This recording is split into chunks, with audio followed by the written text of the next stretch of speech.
کراچی کے ضلع وسطی کے حلقے این 248 سے پاکستان پیپلز پارٹی کے امیدوار اور ہیپی پیلس اسکول کے مالک محمد حسن خان نے اپنے اسکول کو سیاسی اکھاڑا بنا دیا۔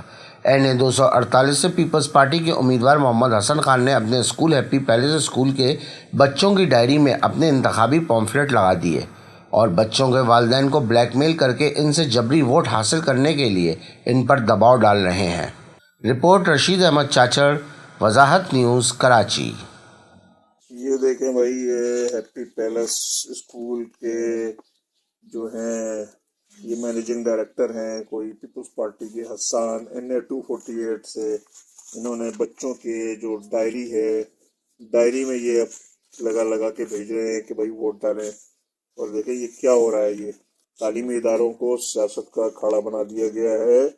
اور یہ دیکھیں، یہ این 248 محمد حسان خان جو کہ ہیپی پیلس اسکول کے مینیجنگ ڈائریکٹر ہیں، انہوں نے بچوں کا یوز کر رہے ہیں، اسکول کے بچوں کو استعمال کر رہے ہیں اور یہ اسکول کمپین چلا رہے ہیں اور یہ اپنے الیکشن کو اسکول وغیرہ کے لیے استعمال کر رہے ہیں۔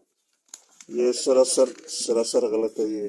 یہ الیکشن کمیشن اس کے اوپر نوٹس لے، فوری نوٹس لیا جائے کہ اسکول کو الیکشن کا کھاڑا بنا دیا گیا ہے۔ اور یہ اس کے تقریباً کچھ نہیں پوری کراچی میں